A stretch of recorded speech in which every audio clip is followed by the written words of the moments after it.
Libro Una cáscara de nuez en el mar. Capítulo 12. Está vencido quien no se levanta.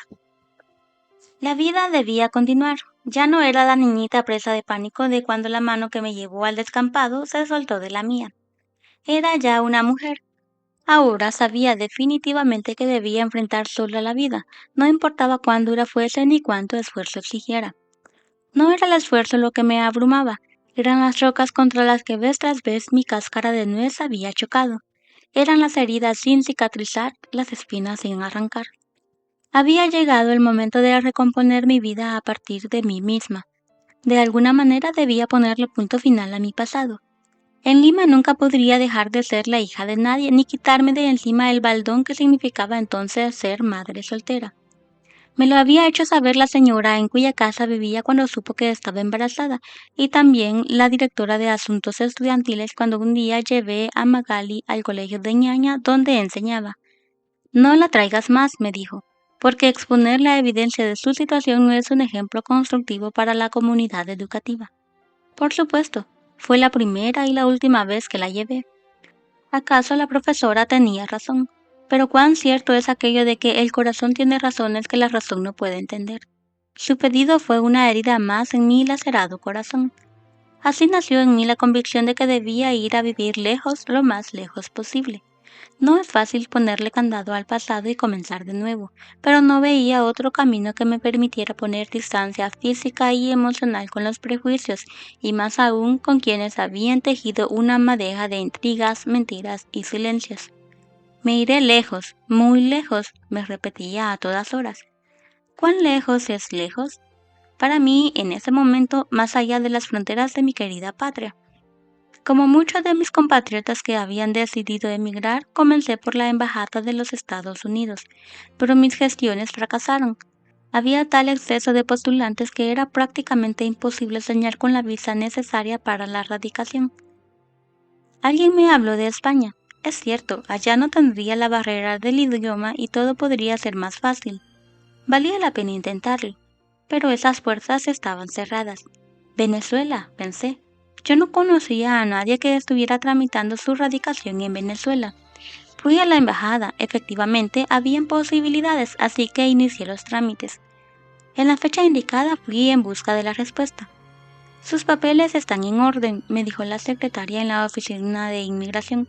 La embajada de nuestro país aprobará su radicación siempre y cuando no vaya con la niña. Gracias por la información, pero de ninguna manera voy a dejar a mi hija. Por favor, cancele mi solicitud, dije con tanta tristeza como firmeza. Tenía que continuar la búsqueda. En algún país del mundo me recibirían. Fui a la embajada de Canadá. Habían buenas posibilidades porque la cuota de solicitudes era baja, pero sin la niña. Ni siquiera inicié los trámites. Conversando acerca de mis problemas con una señora amiga, me dijo que su hija había emigrado a Australia. El gobierno facilitaba la inmigración porque necesitaba aumentar su población y había más trabajo que manos para realizarlo. Como si fuera poco, incluso se les pagaba el pasaje. ¿Era realidad o un cuento de hadas? Al día siguiente lo sabría. Sí, era verdad. Totalmente cierto. Totalmente increíble. Inicié los trámites de inmediato. No sabía entonces que necesitaría armarme de más paciencia de lo que había imaginado, pero llegué con éxito al final. Solo debía esperar que me dieran la visa. Para que la espera transcurriera más rápidamente, comencé a soñar despierta. Pronto llegaré a Australia, más lejos, casi imposible. Está en el otro lado del mundo. Allá podré pasear por sus calles y plazas de la mano de mi hija y ya nadie me va a señalar diciendo por lo bajo, allí va una madre soltera. Nadie enterrará más hondo mis espinas diciéndome, tu padre no es tu padre, ni a tu madre no le interesas. No importa cuánto tuviera que luchar, lo haría con toda la fuerza de mis fuerzas hasta que pudiera darle a mi hija una vida digna y feliz. Me parecía que volaba sobre una nube blanca. Por teléfono me avisaron que debía pasar por la oficina de inmigración. Fui con la certeza de que regresaría con la ansiada visa. Con ella en mano podría gestionar el viaje de inmediato. Pero una vez más mis sueños estaban destinados a convertirse en astillas. La secretaria fue cortés y firme.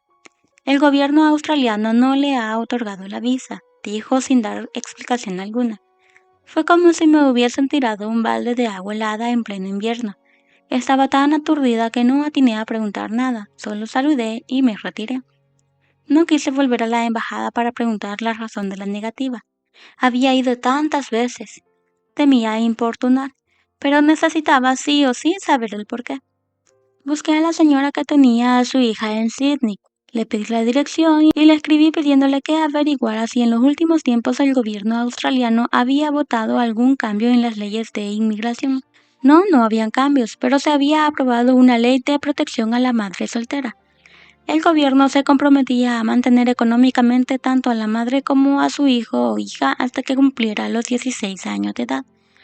Obviamente el gobierno australiano no estaba interesado en otorgar la visa a una inmigrante que durante 12 años, mi hija tenía 4, no aportaría nada al país y le costaría mucho dinero. La ley de protección era, naturalmente, para las madres que ya residían en Australia.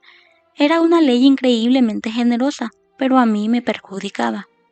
Sabía por dura experiencia que cuando una puerta se cierra hay que buscar nuevas herramientas para intentar abrir otras. Algunas sí abriría. Volví a escribir a mi compatriota pidiéndole que me hiciera el inmenso favor de mandarme algunos nombres de personas del gobierno a quienes me proponía escribir, y lo hice, con buenas palabras, con buenas explicaciones. No hubo respuesta. Las leyes son las leyes. Definitivamente no había salida, ¿o sí? Me sentía tentada a darme por vencido. ¿Qué otra cosa podía hacer?